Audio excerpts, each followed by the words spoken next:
I bought the tickets. I booked the balcony suite. I even surprised my fiancé with a once-in-a-lifetime Caribbean cruise. But instead of holding me under the stars, he was sneaking off to kiss my best friend on the upper deck. Trapped in the middle of the ocean, surrounded by hundreds of people, I had nowhere to run. So I smiled, stayed quiet, and started planning how to make them both regret it.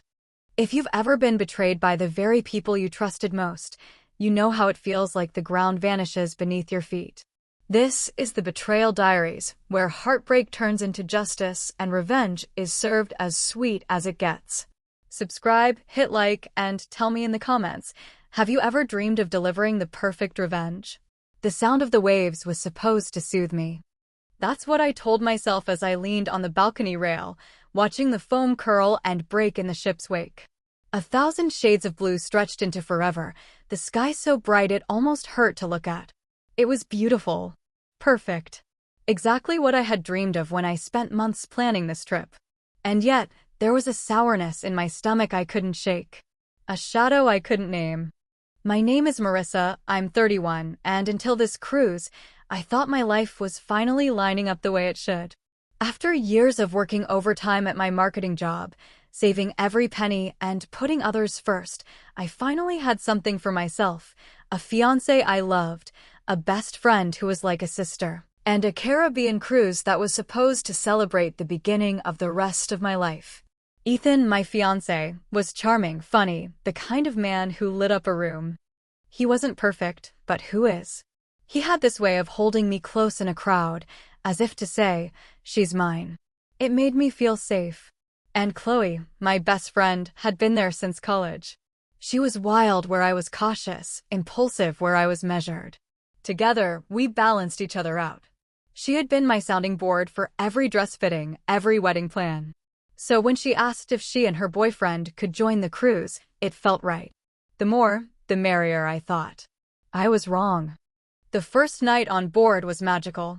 The ship glowed with lights as we pulled away from Miami, the horn blasting deep and proud as we headed toward the open ocean. People cheered, glasses clinked, music pulsed from the top deck party. I felt alive, like I was floating not just on the sea, but on the cusp of a new life. Ethan held me close on the balcony. Chloe snapped photos of us, her arm around her boyfriend, Daniel. We laughed, we toasted, we planned which excursions we'd take, snorkeling in Cozumel, exploring ruins in Belize, a lazy beach day in Jamaica. Everything was perfect. Except for the way Chloe's eyes lingered on Ethan when she thought I wasn't looking. Except for the way Ethan slipped away for a quick walk while Chloe went to find the restroom, only to return minutes apart, flushed. At first, I told myself it was nothing. I didn't want to be the paranoid fiancé who imagined shadows in the sunlight. We were on vacation. People relax, act differently, let loose. But that night, as I lay in our cabin listening to Ethan's slow, even breathing, I couldn't fall asleep. Something was wrong. And deep down I knew it. The second day, it got harder to ignore. On the pool deck, I caught Ethan and Chloe laughing over some private joke, their heads tilted too close. At the buffet, she handed him a plate piled high with food, saying, "I know what you like." It was the kind of thing best friends say, but the tone was wrong. Too intimate. Later, on the private island stop, Chloe disappeared with Ethan for over an hour. Daniel and I sat awkwardly on the beach, both of us sipping watered-down cocktails, both of us pretending not to notice. "I'm sure they just went for a walk," I said. Daniel nodded, but his jaw was tight. "Yeah, a walk." That night, I couldn't shake the feeling of being excluded from my own vacation. They were slipping away, and I was left making excuses for them. I told myself I was imagining things, that Chloe wouldn't do this, that Ethan loved me. But the human body doesn't lie. My chest felt tight, my hands clammy. My mind replayed every laugh, every glance, every absence. It wasn't paranoia. It was betrayal unfolding right in front of me. And the worst part? I was trapped with them in the middle of the ocean, surrounded by strangers, with nowhere to run. So I did the only thing I could. I started watching. Hourglass not done. We've set the stage. Marissa's dream vacation, the red flags with Ethan and Chloe, and her growing unease. The betrayal hasn't exploded yet, but the tension is clear, and we leave her starting to watch, to gather. The Caribbean sun is relentless, and on the third morning, it beat down on the pool deck with a golden brilliance that made the water sparkle like diamonds. People lounged in chairs, tropical drinks sweating in their hands, the scent of sunscreen thick in the air. It was paradise for most. But not for me. I had started to notice patterns.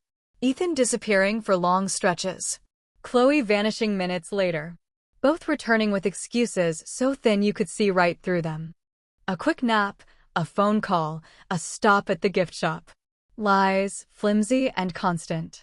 I tested them quietly. Where were you? I'd ask Ethan. Oh, just walking the promenade. Moments later, Chloe would say, yeah, he ran to the gym. The lies didn't even match. Daniel noticed too. He was quieter than before, less cheerful, his face tightening every time Chloe laughed too loudly at one of Ethan's jokes. Once, I caught him staring at Ethan with a mixture of suspicion and fury. It was the look of a man who knew something was wrong but didn't yet want to believe it. The four of us still did things together, snorkeling excursions, fancy dinners, late-night comedy shows, but it all felt staged. Like we were two couples playing at happiness, while underneath, the ground was crumbling. It was on the excursion in Belize that my doubts became certainty. We had taken a small boat from the cruise ship to the shore, then hiked with a group to see ancient ruins. The air was thick with humidity, the jungle buzzing with unseen life. I lagged behind, snapping photos, trying to distract myself with the beauty around me. When I looked up, Ethan and Chloe were gone. I panicked at first, scanning the trees, calling their names. Daniel appeared beside me, his face pale with sweat. Where are they? I asked. He didn't answer right away. Instead, he pointed toward a shaded path that curved away from the group. I saw them. They went that way. I swallowed hard, my throat dry. Maybe they just... Don't, Daniel cut me off. His voice was low sharp. Don't make excuses for them. We didn't follow. Instead, we returned to the group, silent and seething. When Ethan and Chloe finally reappeared 20 minutes later, their faces flushed, their hair damp with sweat, they acted like nothing was wrong. Chloe joked about getting lost. Ethan claimed he'd been helping her with her shoe. I smiled.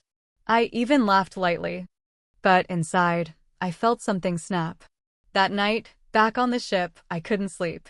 Ethan snored softly beside me, his arm draped over his chest like a man without a care in the world. I stared at the ceiling, my chest aching, my body buzzing with restless energy. Every time I closed my eyes, I saw them, his hand brushing her arm, her lips parted in a laugh, the secret world they thought I couldn't see. Around 3 a.m, I slipped out of bed and went for a walk on the nearly empty deck. The ocean stretched out black and endless, the stars like scattered diamonds overhead. I should have felt small and calm. Instead, I felt hunted, trapped. And then I heard it. A laugh. Soft, breathless. I froze. It was Chloe. I crept forward, heart pounding, pressing myself against the cool metal wall of the ship. Voices carried in the night air. Ethan's voice. Low, intimate. I can't stop thinking about you. Chloe's whisper, laced with a giggle. She's right there in the room, Ethan. Aren't you afraid she'll notice? Ethan chuckled. She's clueless. Always has been. Besides, she wanted this trip so badly, I'm just giving her the fairy tale she paid for. I closed my eyes, nausea rolling through me. The words struck harder than a slap. Clueless. Paid for. Fairy tale. Every detail of the betrayal laid bare in a few careless sentences. I peeked around the corner, and there they were, leaning against the railing, her hand on his chest, his lips inches from hers. In the starlight, it was undeniable. My chest constricted. My legs felt weak. For a moment, I wanted to run, scream, throw myself into the sea just to escape the suffocating weight of it. But I didn't. Instead, I stepped back, my hands trembling, my mind racing. The worst was true. My fiancé and my best friend were betraying me. On the dream vacation I had paid for, in the middle of the ocean where I had no escape. I leaned against the wall, pressing my fist to my mouth to keep from crying out. The betrayal burned through me, raw and savage. And yet, beneath the devastation, another feeling began to stir. Cold. Sharp. Steady. Revenge. I didn't confront them. Not that night. Not the next day. I smiled at breakfast, joined them at the pool, laughed at the comedy show. I played my part perfectly, even as I burned inside. Because I wasn't going to give them the satisfaction of seeing me break. No. I was going to make them break. And I had the perfect stage. The captain's gala. The most glamorous night of the cruise. A night when every passenger would be dressed in their finest, sipping champagne, gathered in one grand ballroom. A night they would never forget. Because that was the night I would end them. The ship smelled like lemon oil and sea salt, a clean, artificial freshness that tried to mask the endless human traffic of sunblock and perfume. I learned every creak of its floors, every hidden passage the staff used between decks. I learned the shift patterns of the bartenders, the times the housekeeping carts clattered along the hallways, and the face of the man who repaired the ship's sound system. I learned these small things because I had to. Revenge is logistics as much as it is fury.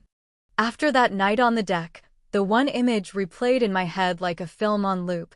Chloe's hand on Ethan's chest, his mouth too close to hers, the way they had laughed about me being clueless. I could have exploded in the moment. I could have wrenched them apart, screamed until my voice fractured, or thrown their little betrayals into view. But fury that undid itself in the heat of the moment would have been theater, and as much as I love drama, I wanted something indelible, a reckoning that would be remembered long after the sea returned them to shore. So I started to plan with the clinical attention of someone rearranging a complex machine. First rule, gather allies. The crew were invisible to most passengers, but they were the nervous system of the ship. They saw the private corners and heard the private words. In 2 days of careful smiles and casual conversation, I tested the waters. I began with Marco, the bartender who worked the aft bar near the adult-only deck. He was 35 with a tattoo of a small anchor peeking from beneath his sleeve and the kind of easy smile that could make anyone feel conspicuous. One evening, under the guise of ordering a specialty cocktail, I asked him about the ship's layout, nonchalant. He told me stories about the service corridors and how guests sometimes used the back decks to get a cigarette in secret. He laughed about the dramas he'd seen. I asked if he'd ever seen two people sneaking around together, hypothetically. He shrugged. All the time, love. People are people. He thought I wanted gossip. He wanted tips. So I fed him none and asked for one thing instead, if he could make sure the cameras near the aft deck were recording a little longer on gala night, more than perfunctory coverage. Just keep the angles open, I said, letting my voice be casual, letting my eyes be calm. He hesitated, then nodded. For you? Sure. I'll make a note with security. Security was the next note I needed. The head of security, a middle-aged woman named Rosa, looked like someone who carried the weight of the ship in her shoulders. She was meticulous and had an instinct for truth the way other people breathe. I found her on a round of patrol, clipboard in hand, and offered my compliment on the crew's professionalism. People like Rosa appreciated recognition, even small. Rehearsal tonight, I lied lightly. I'm anxious about people stepping on the flowers. Would it be possible to have someone watch over the back decks? Just in case? Her eyes flicked to mine, sharp, and I felt a momentary wariness. Then she softened. We try to keep an eye on all decks, Mississippi. If you're concerned, I can have an officer do more rounds. I let relief wash through me like a tide. Not a denial, not a refusal, cooperation. Then there was Layla, the photographer we'd hired through the cruise's concierge service. I'd messaged her weeks earlier about extra candid shots, and she'd replied with the kind of enthusiasm that comes from someone who loves catching a moment no one else sees. She was in her 20s, always roaming with a camera slung over her shoulder, lenses glinting when the sun hit them. I met her by the pool, where she was taking black and white photos of children splashing, and felt almost parental in my pitch. Can I ask a favor? I said, and I didn't try to cloak my seriousness. If anything looks off, like private conversations on the upper deck. Can you make sure you get a photo? Even if it's just a silhouette? I'd rather have proof than a rumor. She blinked, then touched a finger to the camera with reverence. Of course. If you're worried, I'll keep my lens open. I'll be at the gala too. She beamed. Her loyalty cost me nothing and gave me sight. A quiet network began to form. Marco nodded when we passed. Layla raised a camera with a small, secret smile. Rosa checked in with a curt, professional call where she promised additional rounds. I met the ship's boutique manager once and joked about leaving a coat there during the gala, a ridiculous, theatrical detail, but one that would let me position something later. I didn't reveal the plan. I only put the pieces in play and watched how they moved. Second rule, make the evidence indisputable. I carried my printed texts and receipts like a surgeon's kit. But I needed more than paper. The ship's ambience meant people took photos all the time, sunlit selfies, cocktails, glittering balustrades. I started to harvest images. I used my phone to note times and spots. I would accidentally leave my camera on the promenade, then take photogenic photos that conveniently included reflections or shadows. I found a moment where Ethan and Chloe, after a show, hugged in an alcove. I had a photo of the back of his head at the exact timestamp I'd saved in the folder. I had Marco on the aft bar who, with a casual nod, agreed to save till the end of the night a couple of clips from the bar's internal camera. He told me security could pull a recording if needed, but security needed a reason. Rosa would be my reason. She needed proof that something was off. So Marco said he'd flag certain hours, make sure someone watched the spool of tape for unusual activity. I also started collecting receipts. Ethan had been sloppy. A man who thinks he's clever becomes lazy. He buys privacy and becomes conspicuous in its cost. On a small slip of paper, I found a hotel tab for a room near the marina the week before we boarded, charged to his card with a tiny note, late checkout. A restaurant receipt showed a two-person bill at 2:15 a.m. When he'd told me he was at a staff meeting. I printed these, timestamped them, tucked them into the folder. I wanted to corner them with more than emotion. I wanted data that could be presented and verified. Third rule, set the stage. The captain's gala wasn't just another night. It was the night the ship was at its most crowded, when guests dressed like they were in a classic movie, and the ballroom's lighting made everyone royal. People who might otherwise gossip quietly over cocktails would be together, glasses raised. The ship's projector went to images of the voyage. The DJ cued slow songs that let the room hold its breath. It was the night their private act, or their private arrogance, would have the most exposure. It would be a brilliant mise-en-scene for the reveal. I coordinated small things. I told Layla casually that I wanted a surprise moment for a toast, and that I'd be doing something a little different at the gala. She smiled with open delight and promised to have the right lenses ready. I told Marco to keep the cameras rolling and subtly suggested he save any footage of the aft deck for later review. Rosa, the head of security, agreed to have security keep an eye on the upper decks during the evening. The boutique manager agreed to loan me a scarf for a toast. All of these were little lies, white lies, but they kept the net empty of suspicion until the moment I intended to drop it. Planning consumed my waking hours. I woke at dawn and mentally rehearsed the sequence like a conductor. Arrival to the ballroom, the whispered speech I would give, the moment I'd ask for quiet, the way I would lay out the papers, text, photo, receipt, one by one like exhibits. I rehearsed my tone, not hysterical, not pleading, but clinical. I wanted facts to speak. People are quick to dismiss tears as drama, but they can't dismiss receipts. I also prepared for failure. I imagined cooler heads on the staff calling the captain, or the projector failing, or security stepping in to force me into a private conversation under the guise of keeping peace. So I baked redundancies into the plan. Layla would photograph whatever happened even if the projector failed. Marco would play back the bar feed on the TV screen in the crew office and email me the raw clip. Rosa, whose instinct favored justice as much as order, promised that if anyone at all interfered with my right to speak, she would log the disturbance and provide a written statement. I collected these assurances not as bravado but as insurance. Secrets are social things. They need willing ears. The more trapped the conspirators feel, the more mistakes they make. People are predictable. They tell themselves false stories until their courage depletes. Ethan and Chloe would not be exceptions. I was banking on human error. And then came the days of near misses, the moments that teach you how thin control is. Once, after a snorkel trip that left my hair smelling of salt and seaweed, I wandered the promenade alone and found Ethan and Chloe whispering near the lifeboat stations. The sun was steaming, the air was fleshy and hot. I slowed and watched, pretending not to, as they leaned close and spoke. Chloe's finger found his jaw. He cupped the back of her neck. They were not careful then. They were clumsy, audacious in their belief that the deck lanterns and cruise's hum cloaked them. My stomach knotted, my palms went slick, but I simply walked on as if to get a fresh drink. The realization that they had no shame was a small weapon I kept in my pocket.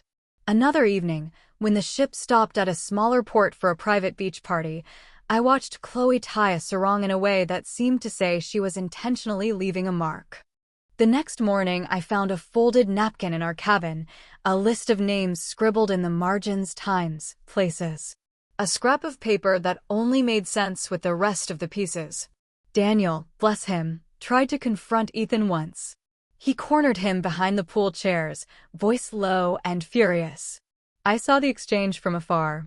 Ethan's face went white. He laughed badly and told Daniel to get a grip. Chloe appeared minutes later, feigning concern for Daniel, pressing a hand to his shoulder as if to be sympathetic. The theater was being executed. They were the leads and the audience and the critics all in one. The secrecy of the upper deck affair gave me the best vantage. After midnight, when the ship slowed and most guests retreated to their rooms, the aft deck became their cathedral. Drinks a little sweeter, laughter softer, the moon reflecting on dark water. I took to walking that way at odd hours, ostensibly breathing the night air. Sometimes I would pass them, close enough to overhear a comment, evidence I stuffed like a glove in my pocket. I recorded whispering with my phone, audio rough and shivery, but clear enough to catch phrases that would later sting. One night, I found a cocktail napkin with Chloe's handwriting, a phone number, and a scribbled "midnight" aft. I photographed it and texted a single line to Layla, "Can you be at the aft deck at 11:55 on gala night?" She replied with a single camera emoji and the words, "Yes." The simplicity of the exchange felt like a pulse, small, intense. In the privacy of my cabin, I organized everything. My folder grew fat. Screenshots of texts, receipts, candid photos, napkins, a hotel bill from a week before, timestamps on phone photos that matched their moments together. I typed a short statement of intent and printed copies for the captain's office, the concierge, and my mother. I wrote the speech I would deliver, and then rewrote it until each sentence was tight with meaning. Once, in a fit of rage-laced clarity, I wrote the words, "You thought this would be your holiday. You thought you could treat me like a stage prop. Not today." I crossed it out. Too raw. Too vengeful. Better to be instructive than vindictive. There were small moments that frightened me. The night before the gala, Ethan and I fought in a quiet corridor off the pool deck. He was arrogant in his way, smiling with the cruelty of someone who believes himself untouchable. "What are you doing?" I asked, deliberately slow. "Doing what?" He shrugged, like a man who had been discovered yet decided the world could forgive him instantly. "You think you can hide it?" He rolled his eyes. "Marissa, you're being paranoid. We're here to relax. You're making a scene."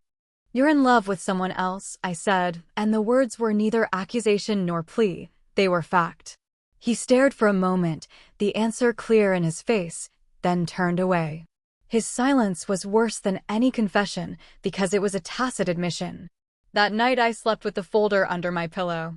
I woke at odd hours and touched it like a talisman. It was proof that I had more than feeling. Proof that I was not the irrational woman in a white dress, but a person who had been lied to and had every right to speak. The day of the gala arrived in a kind of shimmering haze. The ballroom was a cathedral of crystal chandeliers, grape-clustered lighting, and a runway of polished wood. Men wore tuxedos, women were jewels wrapped in silk. Champagne bubbled in tall flutes that caught the light and made everyone glow. I chose a dress that was clean and deliberate, not white, not wedding day garish, but a deep green that made my hair a darker crown. The color was a small rebellion: life, money, survival. I had my hair done by a quiet stylist who promised not to overdo anything. I wanted clarity, sharpness, not distraction. Layla was at her post, camera ready, and Marco winked as he poured me a glass. Rosa walked through the crowd like a shadow, discreet and observant. The stage had been set, my players in place.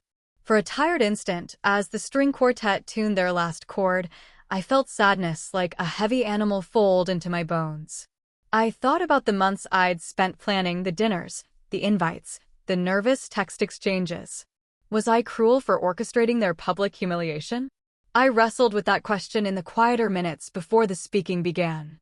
There is a moral arithmetic in revenge that feels clean, equal measures of loss and restitution. I told myself I was not setting out to humiliate them for sport. I wanted to halt an unjust future they imagined for themselves at my expense. When the captain rose and made his opening remarks, the room hummed with approbation. People clinked glasses politely, smiling at each other like a well-rehearsed community. My pulse thrummed in my throat like a second heartbeat. I waited until the applause faded, until the music softened and everyone had a flute within reach. I rose, walked to the small microphone placed at the center of the ballroom, and the room turned toward me.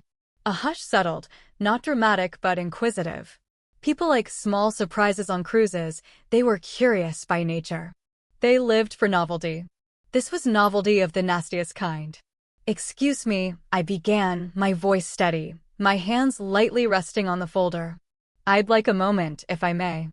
There were polite murmurs, but no protest. The ship's culture is the culture of spectacle. Guests often craved a difference to talk about after dinner. I had that now. I lifted the folder like a lawyer presenting a case. "I'm not here to ruin a night," I said, and each syllable landed like a stone, "but I am here to speak a truth." I told the room, briefly, that some truths sit heavy for too long and that tonight, I would be reading a sequence of messages and evidence that were personal but verifiable. People leaned forward, forks halfway to mouths, the tableau of 1,000 little lives stopping to watch. I read. Not melodrama, not wailing. The voice I had trained through sleepless nights sounded flat and precise. Each text, each receipt, each photographic timestamp, I presented them like exhibit numbers, one after another. For every sentence I read, Layla flashed photographs on her camera, and the projector, courtesy of a quiet maneuver Marco had engineered, displayed images on the ballroom screen, dim photos of an upper deck, shadows close together. A scanned napkin with handwriting matching Chloe's. The bar's closed-circuit feed, Marco had had the kindness to capture a snippet, played in a small corner clip, grainy but revealing. Rosa, who'd promised to keep extra patrols on the upper decks, stood at the side and watched with her steady face, as if taking inventory of the truth being laid out. There was a rumble in the room like a distant thunder. Ethan turned white. Chloe's lips parted. Daniel made a strangled noise and slumped back in his seat. Conversations that had been inches away stilled and dissolved. People were in shock, their private deserts of attention suddenly cooled. Their eyes were not just on us, but on the idea of fidelity, on the precariousness of trust set against the gilded background of a holiday. When I finished reading, I folded the last sheet and let silence have its full effect. It stretched and then snapped as a dozen cell phones lit up, recording. Someone started whispering, "Did you see that?" A woman near the front began to cry softly. A man punched the table and cursed.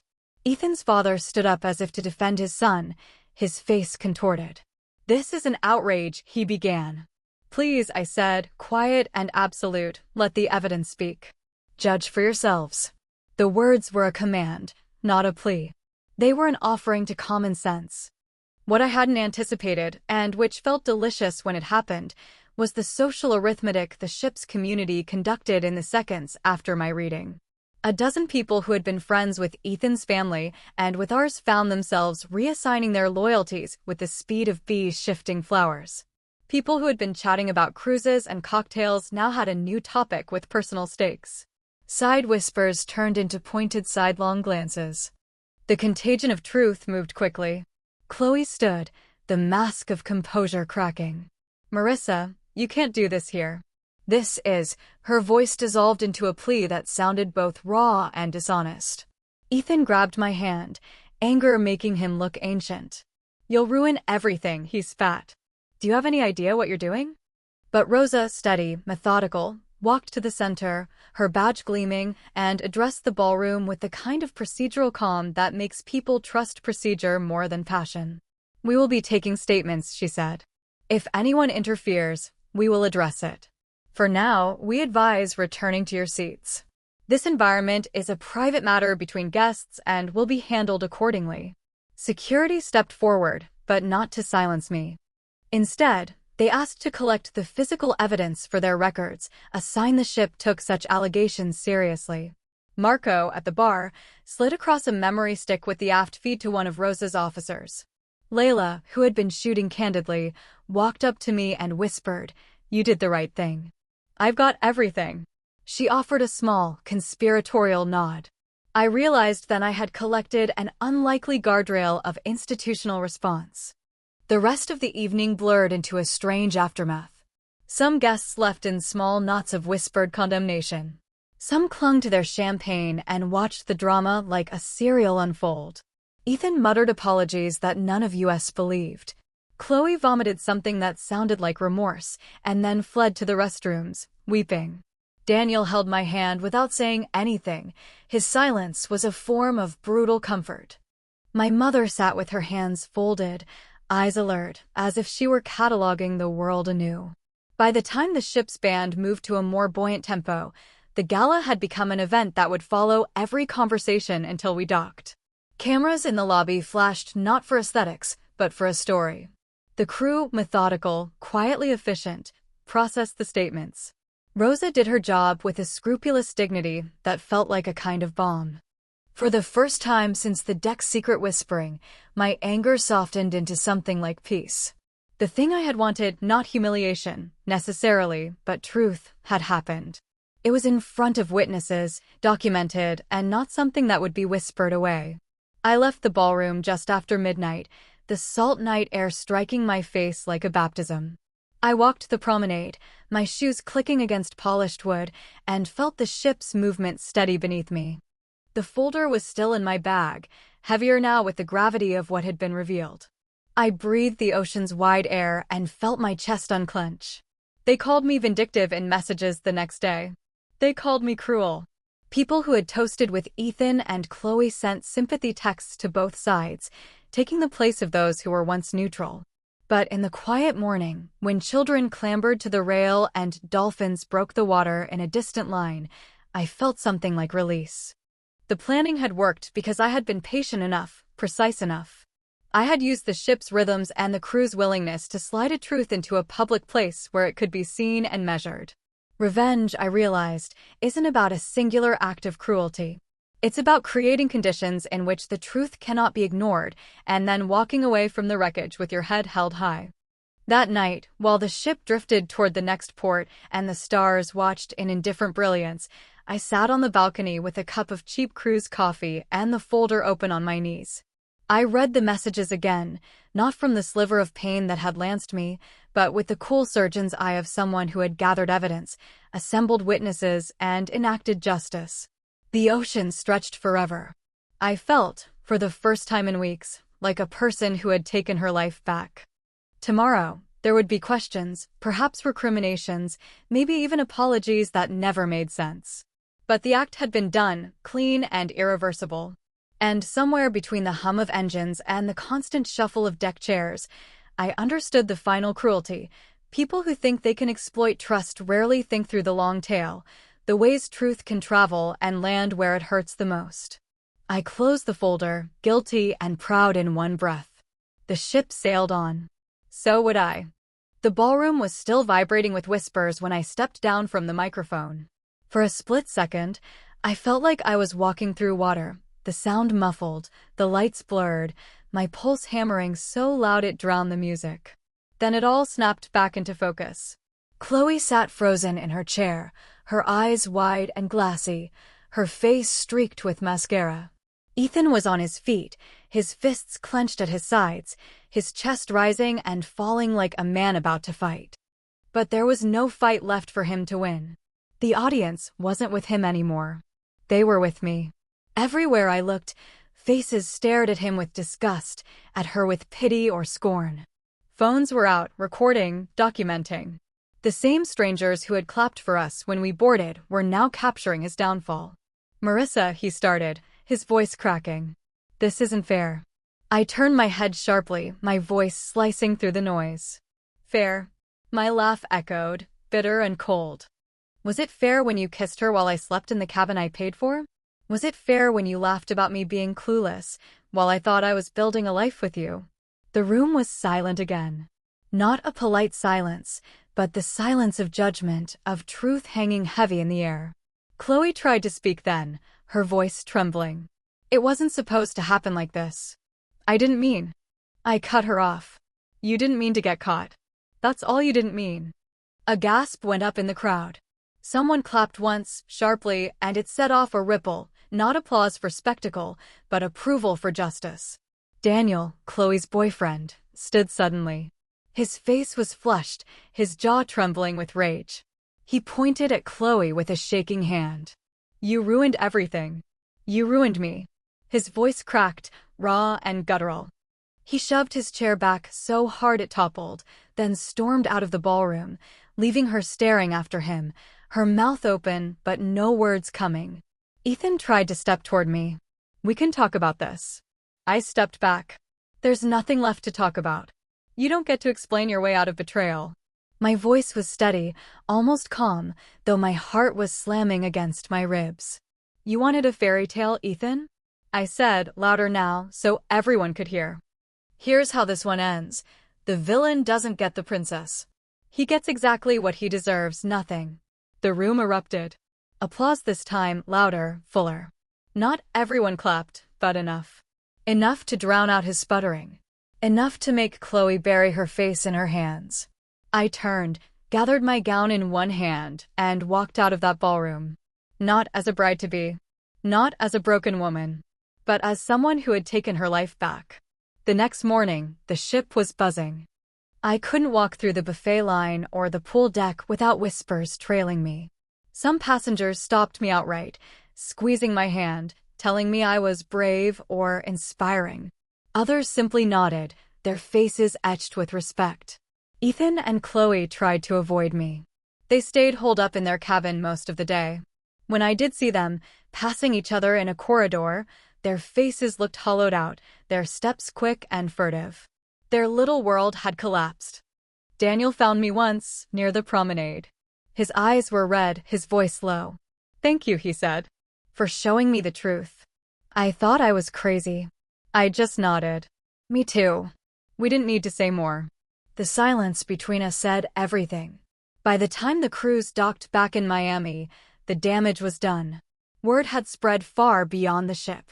Passengers had posted videos online, grainy clips of me at the microphone, clear audio of Ethan's texts being read aloud.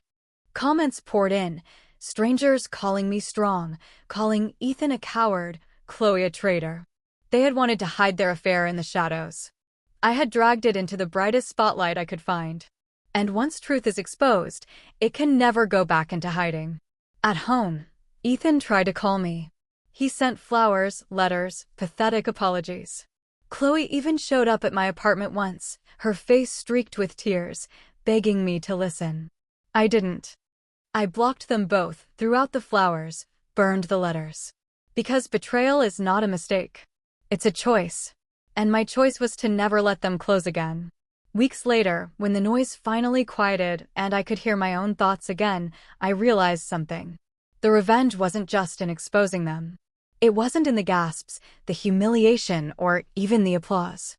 The real revenge was walking out of that ballroom with my dignity intact, while they were left with nothing but each other. They thought they had played me. But the truth is, they played themselves. And I was the one who won. Betrayal is like a storm. It rips through your life, tearing apart everything you thought was solid. But when it passes, you see what's left standing. And sometimes, what's left is stronger than what came before. I didn't lose on that cruise. I found myself. And that was the sweetest revenge of all. If you've ever been betrayed, you know the pain can feel unbearable. But justice, when it comes, is unforgettable. What's the most satisfying revenge you've ever seen? Share it in the comments. I read every single one. And don't forget to like this video and subscribe to the Betrayal Diaries, where every lie gets exposed and every betrayal finds its ending.